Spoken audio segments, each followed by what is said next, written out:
existe uma história do negro sem o Brasil. O que não existe é uma história do Brasil sem o negro. Januário Garcia. Olá, boa noite. Eu sou Kelly Camargo e estou com vocês novamente aqui no podcast Histórias que Educam. E hoje o podcast Histórias que Educam vai trazer aí a temática do mês de novembro, que é uma temática da nossa vida de brasileiro, que é a temática da consciência negra. E para essa temática hoje eu tenho um convidado muito especial. Não estranhe, tá? Não estamos no podcast Ginga e Saberes. Esse é o podcast Histórias que Educam com Kelly Camargo, tá? Mas ele veio nos visitar, é isso mesmo, professor Leandro Meira. Boa noite, Leandro, tudo bem? Boa noite, Kelly. Boa noite a todos, a todas que estão acompanhando. Boa noite, Fabinho. É uma alegria, uma satisfação estar aqui como convidado, porque hoje eu vou poder falar, né? Não, você pode hoje eu vou falar. poder falar bastante. Quero desde já agradecer e dizer da satisfação, principalmente, Kelly, pela importância da temática. Porque quem me conhece, quem me acompanha, sabe o quanto essa temática é cara para minha vida, o quanto eu busco, né, pesquisar, falar, tentar compreender e tentar ser um aliado nessa luta que como você falou, é do povo brasileiro, da sociedade brasileira, mas em especial é uma luta da população negra. E eu tento ser um aliado, mas nós vamos falar disso, né? É isso mesmo, pessoal. Então hoje a gente vai trazer a temática, né, da consciência negra aqui para vocês. E o Leandro vai contar para nós, tá? Vocês o conhecem já do Ginga e Saberes, tratando aí das situações de todos os mestres aí de capoeira, né? Mas hoje ele vai falar para nós a formação dele, a formação que ele é o mais procurado aí para falar da temática. Ainda bem que ele conseguiu encaixar o Histórias que Educam nessa agenda aí procuradíssima do Leandro Meira. Leandro, conte para nós, qual a sua formação, o que te levou, né, a se aprofundar na temática, né, da história da afrodescendência? Isso, vamos lá. Bem, para falar de mim, primeiro eu tenho que dizer que eu sou nascido em Sorocaba, filho de Sebastião e Dona Lourdinha, um motorista de ônibus e uma professora. Então essa coisa de professor tá no gene da família. Meu irmão também é hoje diretor de escola, o Sandro. E ali, pelos bairros da Zona Oeste de Sorocaba, em 1996, eu fui apresentado a capoeira. Eu já conhecia de vista, mas em 1996 eu fui treinar a capoeira, Kelly. E isso transformou a minha existência. Porque tudo que vem depois parte da capoeira. Eu comecei a treinar, eu me apaixonei pela capoeira e fui estudar em Curitiba. Primeiro comecei um curso de engenharia agronômica, mas eu estava envolvido com a arte, com a cultura, com a capoeira, com as pessoas. Era questão de tempo para eu perceber que aquilo não era para mim. E na dúvida, né, quando eu percebi, falei, não, agronomia não é para mim. Eu preciso de algo que me permita compreender a sociedade que eu vivo. Eu preciso de algo com que eu possa me relacionar com pessoas, me compreender e compreender o meu entorno. E numa conversa com o meu mestre, então, lá em Curitiba, com o mestre Candeeiro, falei o que todo capoeirista fala quando resolve que vai estudar. Falei, olha, de repente vou tentar mudar o curso para a educação física. Aí mestre Candeeiro, que é um homem preto, ativista, militante, sábio, fundador do Centro Cultural Humaitá, escritor, poeta, mestre de capoeira, ele me deu um conselho que vai parecer simples e curto, mas mudou a minha vida. Meu apelido era Sorocaba. Ele me falou assim, Sorocaba, educação física é importante para a capoeira. Ajuda a gente a compreender a mecânica do nosso movimento, o nosso corpo, nossa anatomia, mas todo capoeirista que resolve estudar vai fazer educação física. Me fale, quem vai contar a nossa história? Aquilo foi muito impactante para mim, Kelly. Fui estudar o quê? História. E daí em diante, entrei no curso de História em 2003, daí em diante, A capoeira me trouxe numa trajetória onde naturalmente eu fui atrás daquele conhecimento no qual eu estava envolvido, que era a cultura afro-brasileira. No curso de História eu pesquisei a escravização de seres humanos no Brasil, fui para a sala de aula, queria sala de aula, sou muito feliz em sala de aula, e uma vez em sala de aula continuei com os estudos, mas tentando compreender como que essa temática era trabalhada dentro das escolas. E aí eu saí da pesquisa da área histórica e fui para a pesquisa na área da educação. E hoje eu sou um pesquisador da educação para as relações étnico-raciais. Faço parte do grupo Paideia, sou mestrando na Faculdade de Educação da Unicamp, estou coordenador de cultura no Instituto Nacional de Promoção e Pesquisa de Direitos Humanos de Campinas, sou professor de História na Rede Municipal de Boituva, hoje estou na Secretaria Municipal de Boituva, no Núcleo Pedagógico, como professor formador, e sou professor de História na Rede SESI, além de professor de capoeira.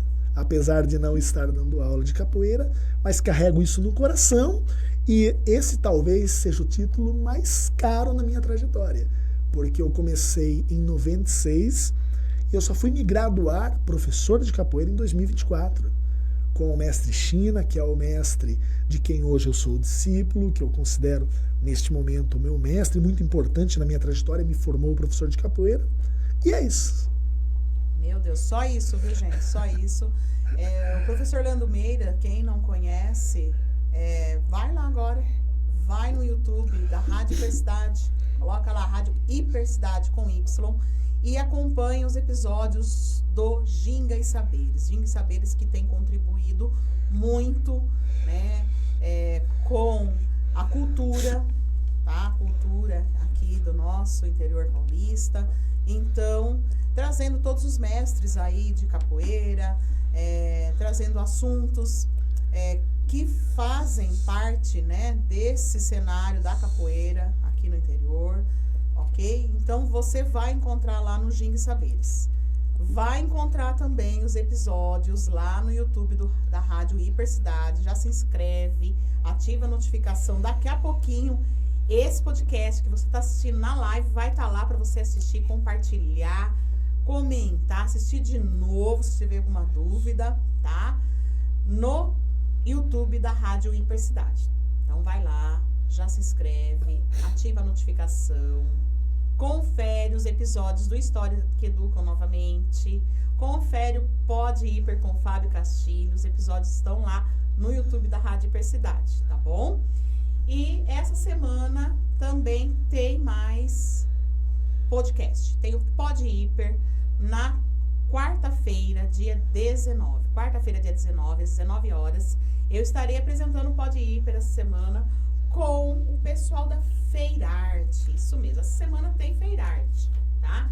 E pra gente saber um pouquinho mais da Feirarte, na quarta-feira, dia 19, às 19 horas, estará aqui, nos estúdios da Rádio Hipercidade, a Simone Perazzolo. A Simone, que é a organizadora da Feirarte, ela que é manualista, proprietária da Maria Arteira, com artigos sublimáticos. Ela vai estar aqui para explicar o que é a Feirarte, a importância da Feirarte para a nossa cidade de Peró, a importância da sua participação, né, nos dias que tiver Feirarte aqui em Peró, tá? Esse mês de novembro, a Feirarte vai estar dia 21 e 22. Quase errei, gente. 21 e 22. 21, sexta-feira. E vocês não sabem, sexta-feira, eu vou contar pra vocês. É dia de karaokê. Quer cantar? Quem canta seus males espanta. E é com a Rádio Hipercidade, a equipe da Rádio Hipercidade, que vai estar lá animando a Feirarte. Então não perde, sexta-feira tem karaokê, tem muita música, tem muita arte, diversão, tem gastronomia. Quer tomar um lanche? Que delícia, é lá na Feirarte, tudo isso você vai encontrar. E artigos que, modéstia à parte, a Rádio Hipercidade já esteve presente, né, em edições da Feirarte, já estivemos presentes, sim, sempre divulgando a Feirarte também, a Rádio Hipercidade. E é difícil, viu? É difícil você escolher um artigo de artesanato, assim, um só. Não dá para escolher um só. O pessoal aqui de Peró, as artesãs, os artesãos, são, ó, top, tá? E ao som ali, cantar uma musiquinha com a gente da Rádio Diversidade na sexta-feira, dia 21, tá? E também depois tem continuidade lá no dia 22, no sábado. Sexta e sábado você já tem compromisso agendado. E quarta-feira para conhecer sobre a Feirarte e conhecer também o grupo de danças livres de Perol, grupo Rosas Vermelhas, que vai estar aqui a sua fundadora Patrícia Barros explicando pra gente o que é esse grupo, a importância desse grupo. Você quer conhecer, você quer fazer parte do grupo de danças livres, então não perde o podcast, quarta-feira, dia 19, às 19 horas. Pode ir com a apresentação de Kelly Camargo nesse dia 19, tá bom? Vamos dar continuidade aqui, então, ao nosso podcast com o professor Leandro Meira, dentro da temática aí da consciência negra, dessa situação que o Leandro já deu uma pitadinha ali para nós, ele já deu um início ali para nós, que ele falou que faz parte, né, das formações, da educação étnico-racial, tá? Então ele vai falar para nós por que existe essa educação étnico-racial.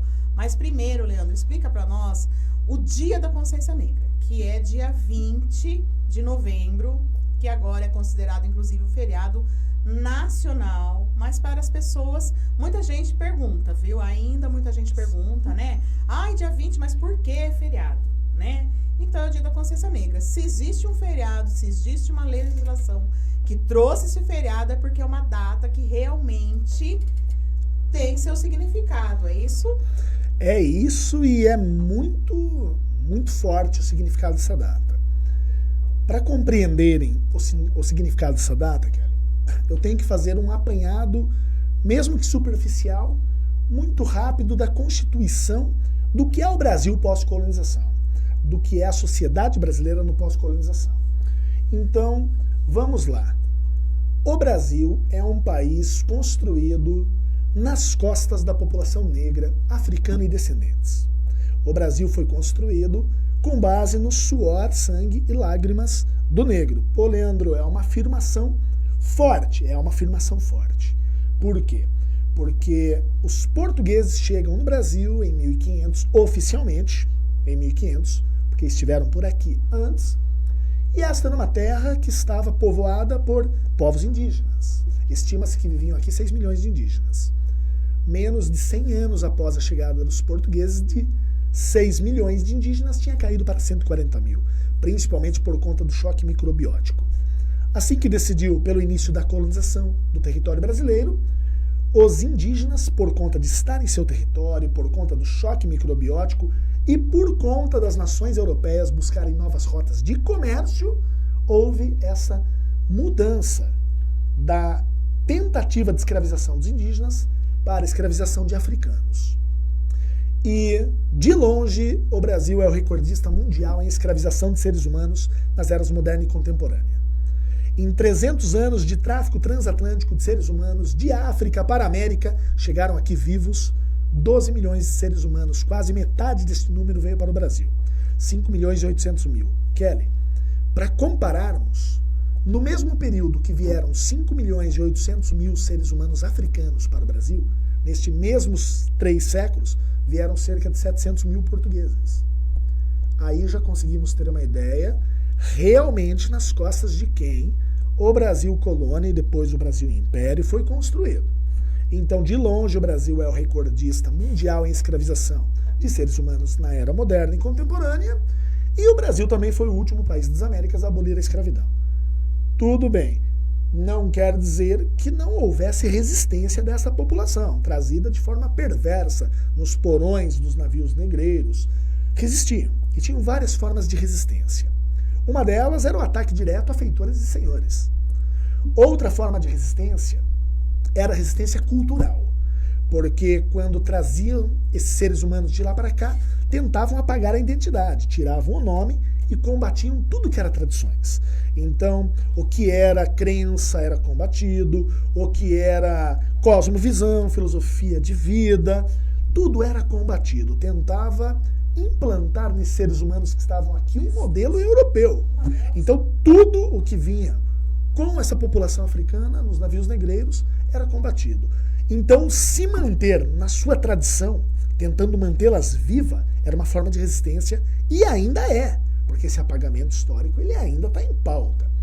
E outra forma de resistência era a fuga. Quando essas pessoas fugiam, corriam para muito longe, quando se sentiam seguras, tentavam estabelecer ali uma nova sociabilidade. Chamamos isso de quilombos. O mais famoso da história do Brasil foi o Quilombo de Palmares, que ficava no território onde hoje está o estado de Alagoas, na época, Pernambuco. Então, o Quilombo dos Palmares é um quilombo que perdurou quase todo o século XVII, durou quase um século e chegou a ter 30 mil habitantes. Nenhuma cidade da América Portuguesa tinha 30 mil habitantes no século XVII. Aquilo foi algo imenso. E depois de várias tentativas do governo de Pernambuco de destruir o quilombo, que fracassaram, o governo de Pernambuco pediu ajuda a quem sabia lutar no sertão, bandeirantes paulistas.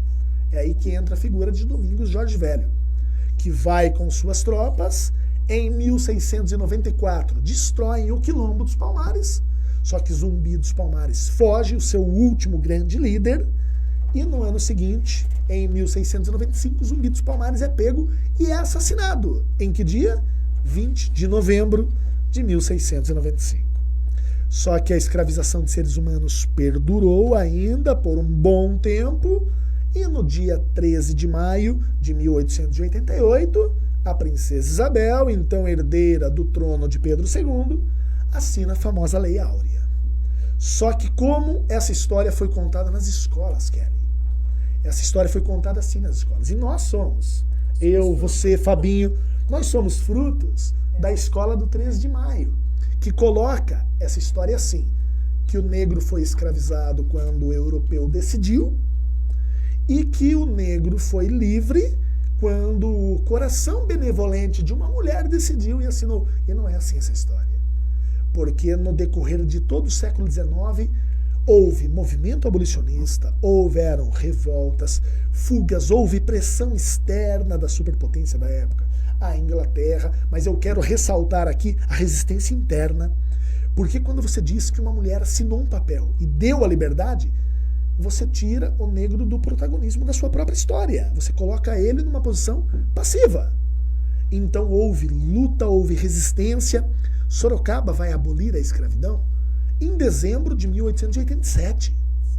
Antes da Lei Áurea. O Ceará, 1883, 5 anos antes da Lei Áurea. Ou seja, quando a Lei Áurea chega, não tinha mais como manter o sistema escravocrata no Brasil.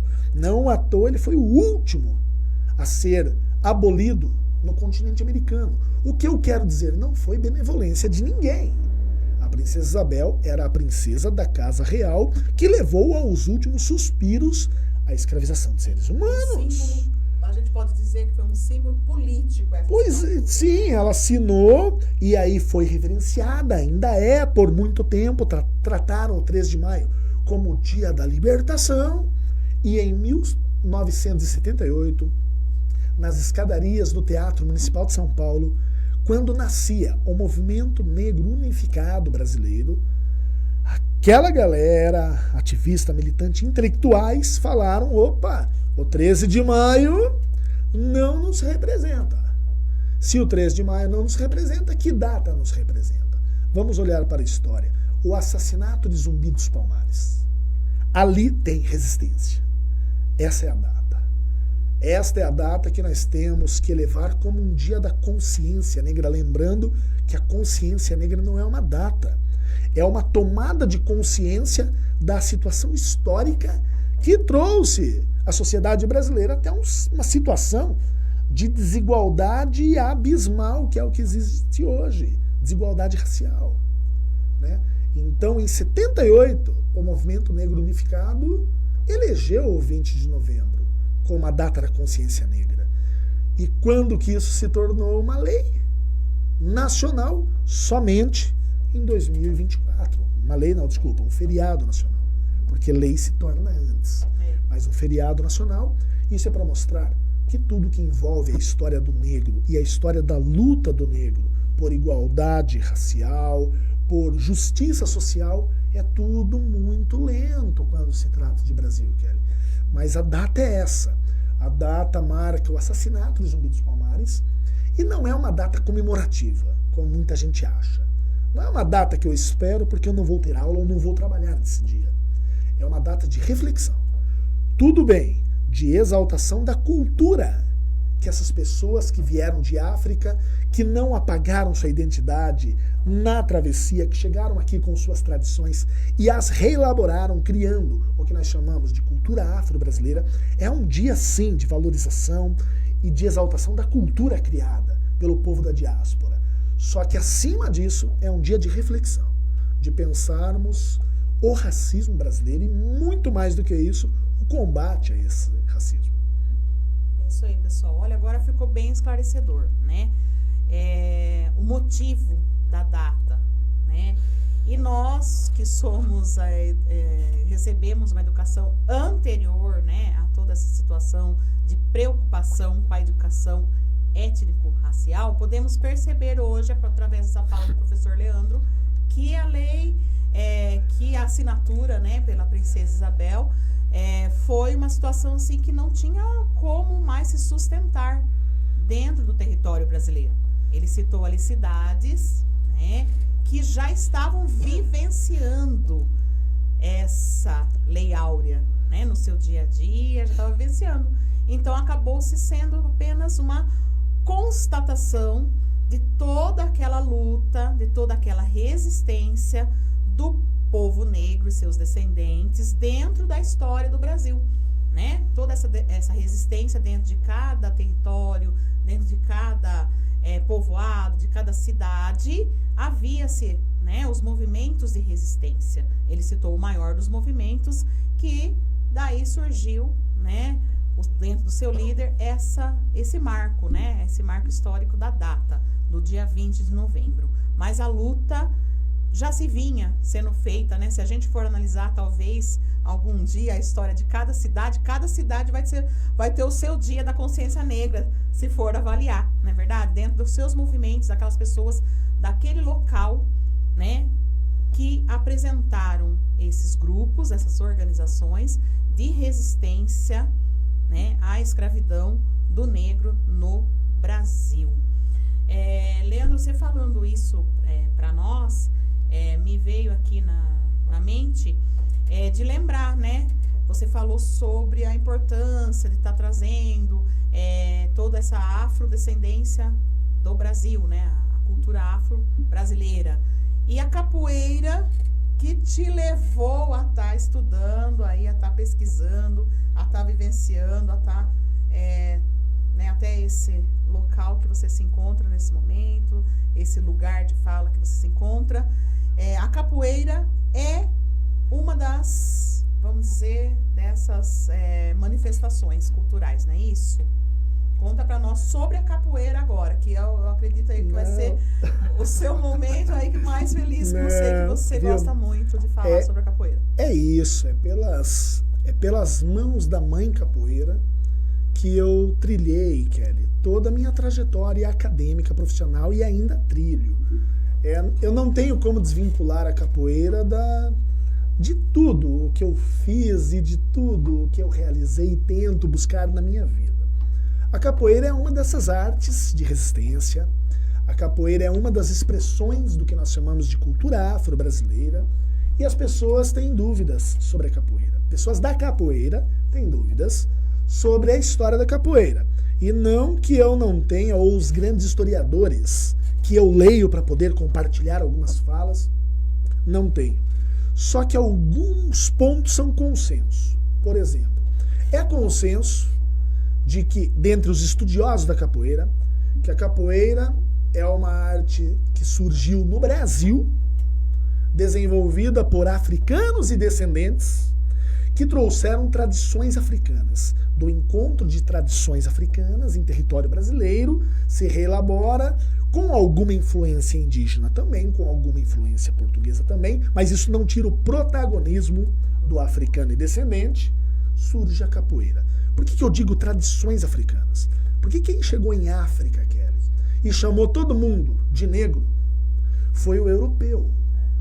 A África é um continente diverso, de milhares de etnias, Quando os europeus chegaram na África subsaariana, que é de forma vulgar chamada de África Negra, ali existiam pelo menos 2.500 idiomas e dialetos falados. Era uma diversidade cultural imensa. E essa diversidade vem para cá, no porão dos navios negreiros. Povos com tradições, com culturas próprias, com histórias próprias, vivências próprias. E esse pessoal se reencontra dentro dos porões das senzalas e reestabelece uma nova sociabilidade. E da mistura de tradições diversas surge algo genuíno, que é a cultura afro-brasileira. E uma dessas tradições é a capoeira, que surge como a necessidade da resistência. E nós podemos contar a história do Brasil pela história da capoeira. Ela surge muito provavelmente em algum momento do século XVII. Não temos data, não temos local exato. Pode ter sido qualquer grande porto escravocrata do Brasil. Pensamos Recife, Salvador, Rio de Janeiro. Local de grandes contingentes de pessoas escravizadas. Só que nós vamos ter, assim, fontes que relatam a capoeira enquanto capoeira em meados do século XVIII. 1700 e alguma coisa. Só que ela vem se desenvolvendo e se transformando e não parou ainda. No Brasil Colônia, ela já era vista como um grande risco. Só que é no Brasil Império, após a independência do Brasil, 1822, que ela vai ser associada à figura do marginal, do bandido, do malandro, do vadio, mas ela ainda não está no Código Penal. Mas ela já vai ser perseguida pelos chamados códigos de conduta, e normalmente ela vai ser associada a outros crimes. Agressão, roubo, vadiagem. Quando que vai ter uma virada de chave? Na Guerra do Paraguai, que, para quem não sabe, é a maior guerra na qual o Brasil já se meteu, né? Que foi de 1864 a 1870. O Brasil não tinha um exército profissional institucionalizado, como a Argentina, Uruguai e Paraguai tinham, que eram repúblicas. Então o Brasil começa a convocar e pegar a galera, assim, meio que na marra. Não era profissional e institucionalizado. Então muita gente começa a mandar seus escravizados no lugar do filho. E pessoas negras libertas começam a ser pegas na rua e, não podendo demonstrar ali oficialmente uma ocupação, mandavam para a Guerra do Paraguai. Só que lá na Guerra do Paraguai eles se destacaram em batalha. E isso criou quase que uma lenda em torno da figura do capoeirista. Quando eles voltam, políticos da corte do Rio de Janeiro começam a recrutá-los como capangas. É ali que vai mudar a figura da capoeira escrava, normalmente retratada pela pessoa sem camisa, com uma calça de algodão cru, para a imagem do que nós chamamos hoje de malandro carioca, aquele terno, chapéu panamá, sapato de duas cores. São os capoeiristas recrutados pelos partidos que disputavam a corte brasileira, principalmente os partidos liberal e conservador. E, por conta deles estarem envolvidos com políticos monarquistas, talvez, quando cai a monarquia brasileira em 1889 e é proclamada a República, lembrando que a Lei Áurea é assinada em 1888, acaba a monarquia no ano seguinte. Isso mostra que o que segurava a monarquia era a insistência da Casa Real Brasileira em manter o sistema escravocrata. Eles não aguentaram mais, aboliram a escravidão. No ano seguinte, balbal, vão viver lá em Paris, num hotel de classe média, e institui-se a República. Com a República, Kelly, é muito importante dizer isso, com a República, tudo que era do negro não foi só discriminado, foi criminalizado. A capoeira entra pela primeira vez no Código Penal brasileiro, no artigo 402 do Código Penal republicano de 1890. Agora, ela não está mais associada a outros crimes, ela é crime, assim como as religiões de matriz afro. E vamos ressaltar algo aqui, que só evidencia a necessidade de substituição do 3 de maio pelo 20 de novembro. Quando a escravidão foi abolida no Brasil, eles não deram nenhuma condição de vida digna aos ex-escravizados. Não teve indenização, não teve acesso à educação, não teve acesso à moradia, não teve acesso à renda, não teve acesso a nada. Por quê? A política do Estado brasileiro era uma política de embranquecimento. O que o Estado fazia, Kelly, ia na Europa, em locais que estavam em conflito, como Itália e Alemanha, que estavam surgindo nesse momento como países, mas passavam por crises fortes, pagavam a passagem, traziam para cá, doavam terras, sendo que o negro que estava no Brasil não tinha acesso à terra por causa da Lei de Terras de 1850. Então, quando essa galera hoje questionar, por exemplo, políticas afirmativas como as cotas, essa galera veio através de cotas que o governo brasileiro bancou para se estabelecerem nessa terra. Isso é muito forte, né? Mas nos primeiros anos da República Brasileira, tudo que é do negro é perseguido. E com ele a capoeira. Somente em 1932, que um mestre de capoeira da Bahia, chamado Manuel dos Reis Machado, mestre Bimba, ele vai ter uma visão. E ela é muito polêmica até hoje. Porque o que o mestre Bimba faz? Ele é um homem negro, ele é um homem muito bom de capoeira, ele colocava anúncios em jornais desafiando qualquer luta. Só que, acima de tudo, eu considero que ele conseguiu fazer a leitura daquele momento. Ele falou, olha, capoeira é crime, é associado ao vadio, ao vagabundo, ao marginal. O que ele fez? Ele trouxe um modelo que hoje os acadêmicos chamam de academização da capoeira. Ele criou um espaço, ele tirou o nome da capoeira, ele chamou esse espaço de Centro de Cultura e Luta Física Regional Baiana. Ele impôs um uniforme, ele impôs regras éticas e morais. Para a pessoa treinar lá, tinha que demonstrar ocupação, ou estudante ou trabalhador. Ele tinha regras de comportamento, não podia fumar, não podia beber, não podia se envolver em briga. Estabeleceu um uniforme e começou a treinar capoeira dentro desse espaço. Chamou a atenção do governador da Bahia, Juracy Magalhães, que em 1934 foi assistir uma apresentação de mestre Bimba. E ele conseguiu, de certa forma, persuadir Getúlio Vargas, que assim que estabelece o Estado Novo Brasileiro, 1937, tira a capoeira do Código Penal. Em 1953, o próprio Getúlio Vargas assistiu uma apresentação de mestre Bimba. É ali que a capoeira sai do Código Penal. Só que aquele pessoal que treinava no cais do porto, no fundo da casa, através de uma tradição oral não academizada, começou a questionar mestre Bimba. Falou, opa, o mestre Bimba esvaziou a capoeira das nossas tradições ancestrais. De certa forma, fez, porque era a única forma de aceitação. Que ele conseguiu, sim, para tirar a capoeira visibilidade dentro de uma forma, né? É uma resistência. Exatamente, também, foi. Né? Só que quem não acompanhou o mestre Bimba falou, não, a capoeira tradicional está com a gente. A capoeira que veio com os povos bantos de Angola está com a gente. E passaram a se denominar capoeira Angola. E essa rivalidade não foi superada. Porque quem é angoleiro reivindica ser o legítimo herdeiro da tradição ancestral. Quem é da regional diz, não, o que foi feito foi necessário por conta do momento, do racismo, daquele momento, para conseguir tirar. E percebe, Kelly, que os dois têm sua razão. Os dois têm sua razão. Porque realmente, para tirar do Código Penal, o mestre Bimba teve que deixar de lado principalmente aquilo que carregava marcas da religiosidade africana. E assim, graças a essa ação dele, essa resistência em forma, né, de, vamos dizer assim, de dar uma visibilidade de uma forma que fosse aceita pela sociedade daquele momento, até a sociedade às vezes até, né, muito próxima de nós, inclusive, foi o que dá essa, vamos dizer, essa volta, né? Porque ele, tratando de uma forma, ele vai dar visibilidade e vai trazer todos os outros movimentos para estar se justificando. Hoje, né? Vamos você dizer vê, se nós analisarmos aquele momento com os olhos de hoje, com tudo que veio depois, uma estratégia. Agora nós temos que tentar pensar o momento, e esse é o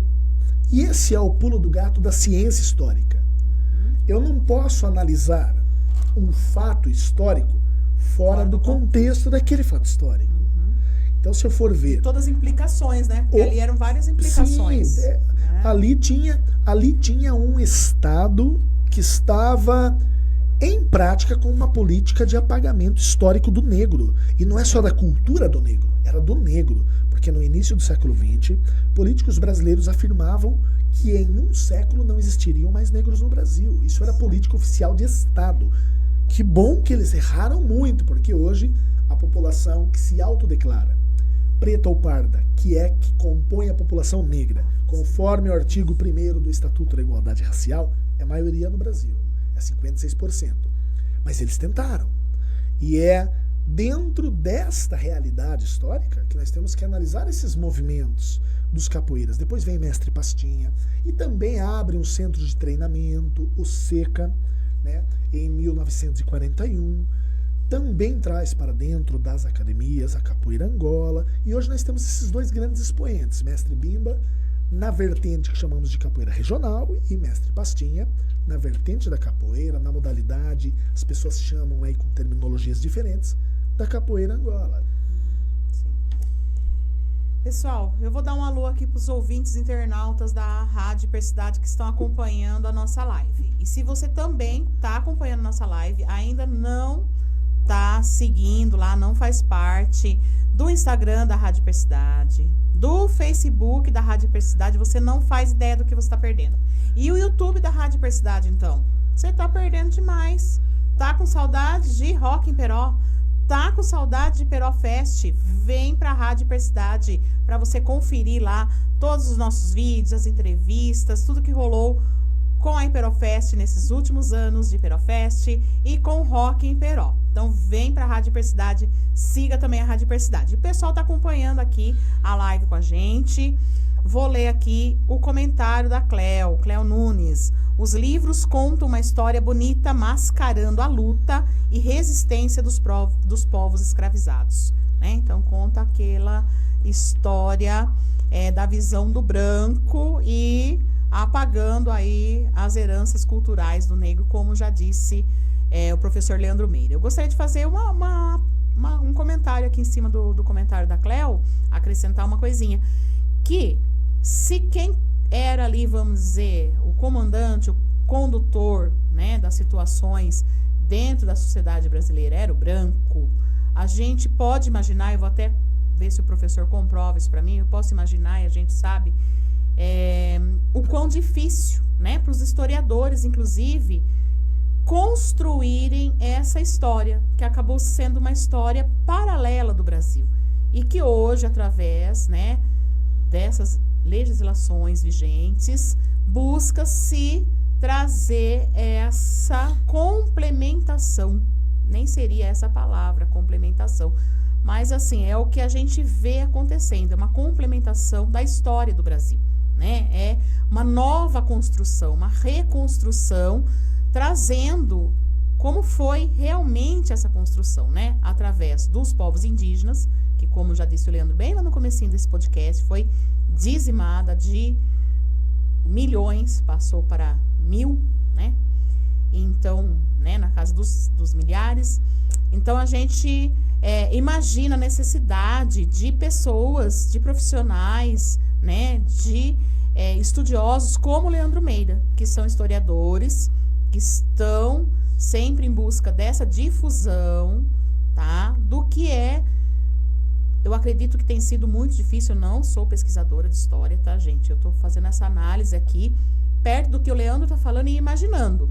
Se os brancos que dominavam escreveram toda essa história, né, o quão difícil para toda essa população, né, negra, africanos, né, os descendentes aí, toda essa dificuldade de estar trazendo essas informações, né, as informações de quem foram essas pessoas que realizaram essas lutas. Então, eu acredito que se você é jovem, tá aí vendo esse podcast, olha, a área de história tem muita coisa para você fazer ainda, para você pesquisar, para você procurar e para você difundir, tá bom? Então, fica uma dica aí do Histórias que Educam aí para a área de história. Mandar uma boa noite para Estela. Boa noite, Estela tá mandando boa noite para nós, a Estela também, professor. E boa noite do professor.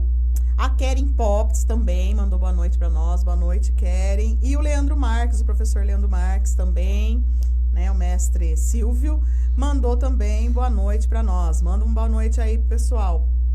Leandro, para nós. Boa noite para todos e todas que estão acompanhando, em especial aí para o meu amigo contramestre Silvio, né? É isso aí, pessoal. Então, Leandro, eu falei certo, é isso mesmo, é difícil para vocês, historiadores, terem, porque assim, o que foi do branco ficou evidenciado. Tem quadro, tem museu, muitos livros.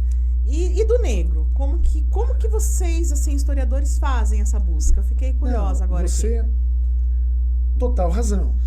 É isso mesmo. Nós tivemos, por muito tempo, uma construção histórica, e quando eu digo uma construção histórica, eu estou dizendo uma construção da ciência história, que é a ciência que busca estabelecer uma narrativa para a história. Nós tivemos uma narrativa da história unilateral, Kelly. Vamos pegar aqui o tema central desse bate-papo, o Quilombo dos Palmares. Quais são as fontes que chegaram até nós e que a história do Quilombo dos Palmares foi construída? São os relatos de holandeses e portugueses. Então nós temos uma boa parte da história do Quilombo dos Palmares que agora está sendo recontada através de novas fontes históricas, como fontes arqueológicas, estão indo até lá, buscando no local, na Serra da Barriga, vestígios de como viviam para compreender melhor, mas até então a fonte que nós tínhamos é a que portugueses deixaram em seus autos, e holandeses antes, durante a ocupação holandesa de Pernambuco. Então nós temos esse problema, que é um grande problema, que no Brasil nós tivemos dentro das escolas uma história unilateral, uma história unicultural, que é eurocentrada, eurocêntrica. O currículo brasileiro sempre foi eurocêntrico. Nós aprendemos a história de todos os povos do mundo pela lente europeia. E isso é um grande problema, Kelly. Por quê? Vamos lá. O Brasil tem 56% da população que se autodeclara preta ou parda. Só que aí vamos pensar uma criança chegando na escola. Uma criança preta. Ela já vai olhar, e eu estou falando aqui na década de 90, ela já não vai se ver representada num livro de história. Os heróis não são os heróis negros porque eles não entravam nos livros de história. Nas paredes, nos cartazes, nunca estava representada. Quando o negro ia ser representado, aparecia como o quê? Como escravo. Que inclusive eu estou falando de escravo porque é o termo que se usava. Hoje nós falamos em escravizados. Escravo parece que remete à essência da pessoa. E não é a essência de nenhum ser humano ser escravo. Pessoas foram escravizadas por outras pessoas diante de condições objetivas de momentos históricos. Então, você destruía a autoestima da criança preta ali na escola. A escola no Brasil sempre foi uma instituição perpetuadora do racismo. Não só porque no Brasil Império o negro era excluído dos bancos escolares pelo decreto de 1854, depois pelo decreto de 1878. Não é só por esta questão de ser excluído fisicamente do ambiente escolar, mas quando a população negra teve acesso à educação escolarizada, ainda era excluído. Por quê? Porque sua história não era contada. Sua história não estava ali, não cabia dentro de um currículo eurocêntrico. E é por conta desta necessidade da representatividade, do povo negro compreender a sua própria história, porque compreender a sua origem é o primeiro passo para a reivindicação de uma transformação, de uma situação desfavorável. É por conta de lutas históricas do movimento negro, e eu quero ressaltar isso, nenhuma legislação que foi criada para a reparação dessa injustiça histórica veio por benevolência de ninguém. Veio tudo através de lutas.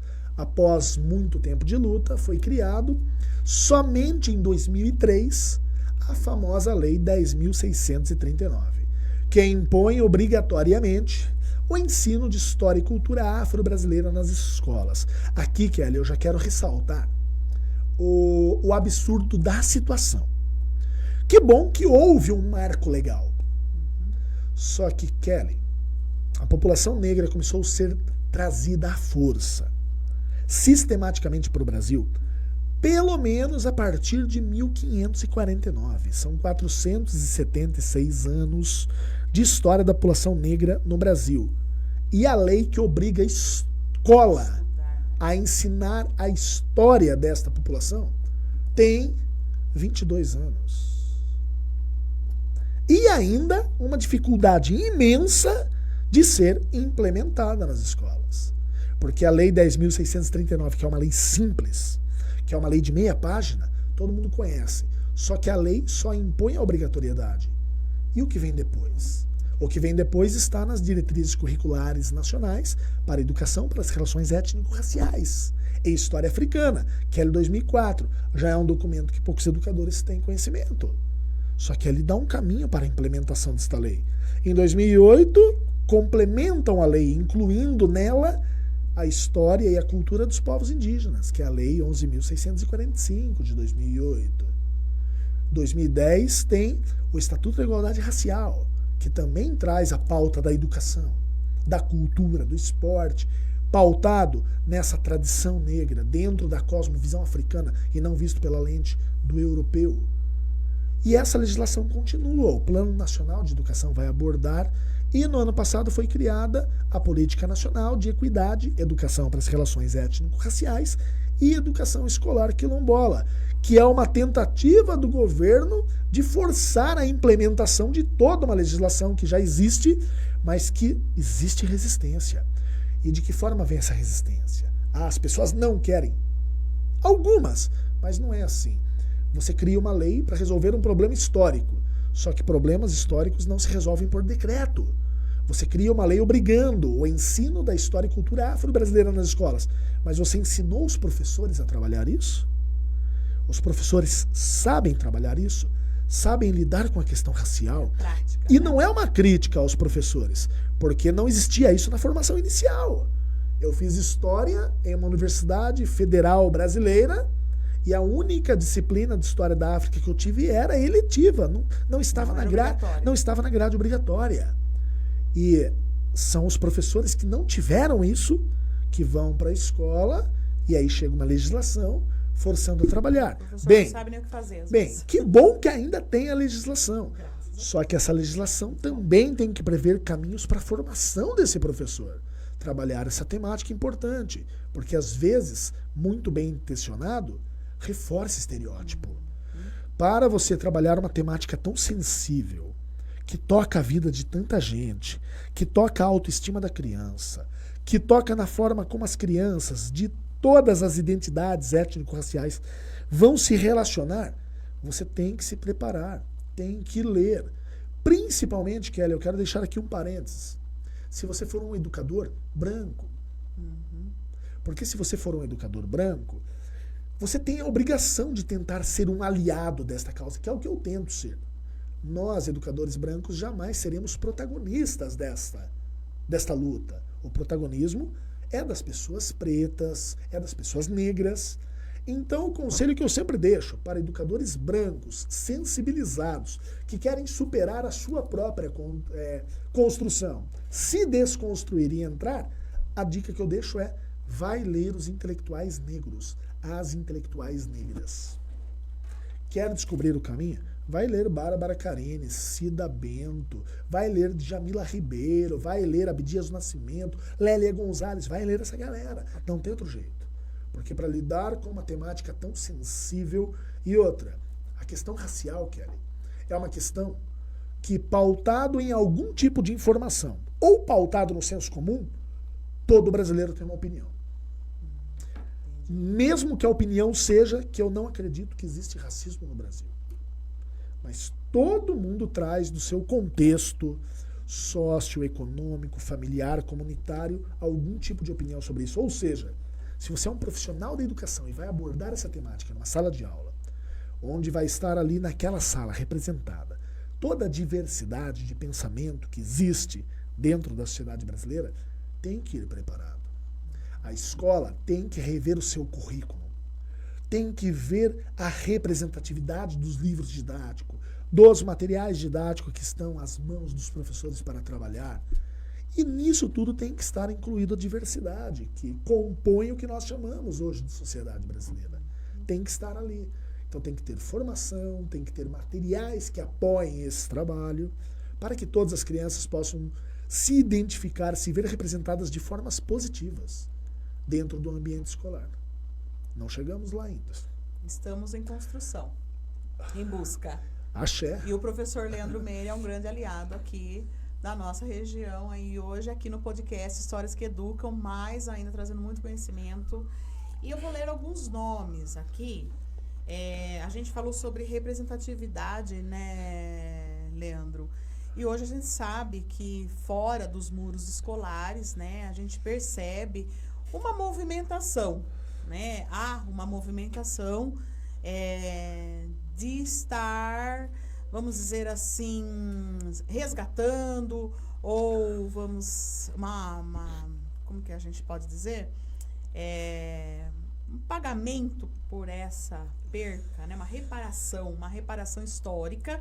E a gente percebe que às vezes nas mídias e tudo mais existem hoje, né, mais programas que tratam sobre isso, mais profissionais, a gente percebe isso. Então eu vou ler alguns nomes aqui de representatividade, né? Nós que temos a nossa formação, como o próprio professor falou, lá pautada nos anos 90, muito desses artistas, autores, não nos foram apresentados. Então, eu acredito que nessa busca dessa reparação histórica, as mídias procuram fazer esse trabalho também, e nós, educadores, poderemos fazer esse trabalho também, estarmos atentos, né? Não só o que nos é apresentado atualmente, né, diariamente e tal, mas nessa busca de conhecimento de pessoas, de movimentos que buscaram essa representatividade, né, no cenário brasileiro. Então, vou ler alguns nomes para nós aí. Veja aí se você conhece algum. Alguns eu até conhecia. Ainda bem, me senti feliz. Mas muitos deles a gente sabe que a gente não conhece ainda. Então, fica uma dica para todos nós aí, um puxão de orelha para todos nós. Fátima Trinchão, Mel Adum, Elisandra Souza, Elisa Lucinda, Conceição Evaristo, Joel Rufino dos Santos, João da Cruz e Souza, Carolina Maria de Jesus, Maria Firmina dos Reis, Machado de Assis, Arthur Bispo do Rosário, Seu Jorge, Elisa Lucinda, Alcione, Oliveira da Silveira, Lucas Litrento, Martinho da Vila. Então, aqui nesses nomes, eu sei que alguns você reconheceu, e muitos deles não são reconhecidos ainda assim, da gente já ter ouvido falar, da gente conhecer a obra, conhecer o trabalho, né? Então, nós educadores, você educador que está assistindo Histórias que Educam hoje, você, meu amigo, meu colega, professor, professora, fica aí uma missão para nós, né? Se a gente quer deixar a nossa história que educa lá com os nossos alunos, na nossa sala de aula, volta um pouquinho aí nesse podcast, anota os nomes desses autores que o professor Leandro falou, eu vou anotar, tá? E vou procurar esse conhecimento tão necessário da gente buscar, não só hoje, né? Dia 17 de novembro, bem próximo, né, da comemoração, no dia 20 de novembro, que não é uma comemoração, vamos dizer assim, que seria uma comemoração no sentido de que está dando visibilidade a essa necessária conscientização e reparação histórica, né? Então, fica aí a dica para vocês. Leandro, você fechou aí com a situação de a necessidade, né? Por que existem essas leis, não é verdade? E a necessidade de todos os educadores, de todos aqueles que participam dos sistemas de educação, né? De estarem se dedicando a trazer situações em que a prática realmente seja uma prática que não perpetue ainda mais, né? O racismo. A gente fala também nessa lei, ela fala sobre a situação indígena, né? Então, assim, também, né? Porque é a lei que traz a equidade, né? Por que há essa palavra equidade? É dar as condições de que todos possam estar vivendo, sobrevivendo e tendo acesso às condições necessárias para a sua melhor sobrevivência, né? Isso a gente está vendo aqui hoje nesse podcast com o professor Leandro Meira, no Histórias que Educam, especial do Consciência Negra, né? A gente abordou essa parte que fala sobre essa perca histórica aqui no Brasil das pessoas que foram trazidas do continente africano. Como o Leandro falou, o continente africano é enorme. E eles foram igualitários, igualaram, né? O branco igualou todo mundo num negro só, num africano só, dizimando suas culturas, né, suas ações, todo o seu conhecimento cultural, religiosa, da língua, né, daquelas várias nações africanas que foram escravos, que foram pessoas escravizadas. Eles não eram escravos, não nasceram escravos, né?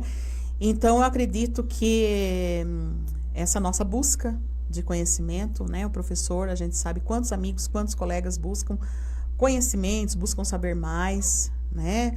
E o quão importante a gente está buscando, né? Porque, assim, oficialmente, a princípio, não nos foi apresentado, né? Agora, com essas oficializações das leis, estamos em processo de construção para apresentar, para construir uma nova sociedade, a sociedade da equidade, em que todos possam ter condições ideais aí das disputas, né? A gente fala muito sobre as cotas nas faculdades. Por que será? Hoje você soube um pouquinho, porque existe essas leis. Tá joia? Leandro, deixe para nós agora. Luísa Alves mandou boa noite. Boa noite, tudo bem com você? Tudo jóia, Luísa? Boa noite para você também.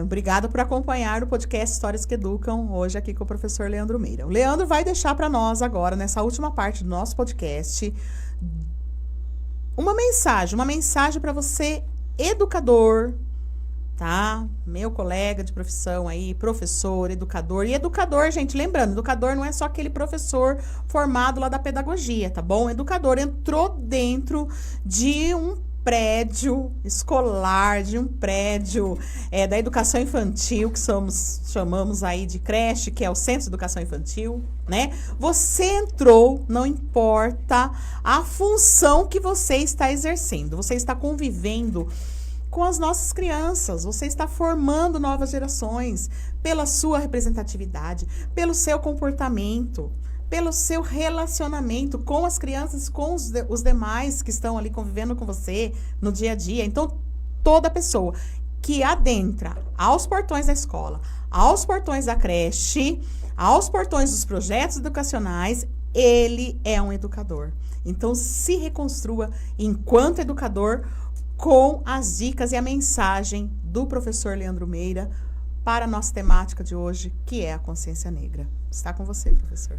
Olha, a mensagem que eu deixo é: quando nós tratamos de temas tão sensíveis que geram exclusão, dor, sofrimento, violência, morte, enquanto educadores escolares, ou seja, o ambiente escolar é um ambiente de educação diferenciado.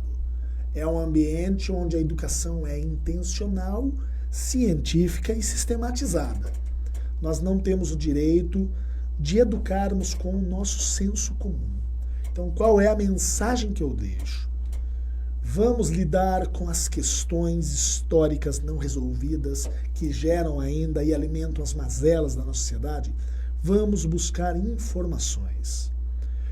Um educador escolar que está numa posição de um educador profissional, ele não pode mais se dar ao luxo de educar conforme convicções herdadas do seu contexto comunitário, muitas vezes familiar. Não, busque informação. Quer conhecer a sociedade brasileira? Busquem os dados estatísticos. O IBGE divulgou o mapa das desigualdades por cor ou raça no ano de 2022. Olha, busque dados científicos pautados em estudos estatísticos e em pensadores que se debruçam sobre o tema. Por que eu digo isso, Kelly? Porque nós vivemos a sociedade da informação rápida de redes sociais. E, infelizmente, nós educadores também somos seres humanos. Nós também somos afetados por essas redes que nós fazemos parte. Então, quando vamos tratar de um tema que atinge diretamente o outro, busca conhecimento, busca informação. A Bárbara Carini, que é uma grande educadora negra brasileira, ela tem uma frase que eu gosto muito que ela diz: o ideal é que a gente busque a superação dessa questão do racismo por conta da nossa consciência de educadores. Na ausência desta consciência, existe uma legislação. Então vamos buscar informação. Quando falarmos de algo que é caro ao outro, vamos buscar informação, vamos estar municiados, né, de conhecimento acadêmico, científico, porque se você buscar essas informações, eu tenho certeza que você vai se tornar um aliado nessa luta. É isso aí, pessoal. Venha com a gente do História que Educam hoje, véspera aí do Dia da Consciência Negra, porque a frase que eu abri esse podcast é a frase que eu quero deixar de mensagem para vocês, que ela, vamos dizer, ela comprova aí, ela é uma afirmação que tudo que o professor Leandro nos trouxe nesse podcast, ela nos, vamos dizer, justifica. Existe uma história do negro sem o Brasil. O que não existe é uma história do Brasil sem o negro. É isso aí. Esse é o Histórias que Educam de hoje. Muito obrigado pela sua presença. Eu sou Kelly Camargo e fique de olho na Rádio Universidade para o próximo Histórias que Educam.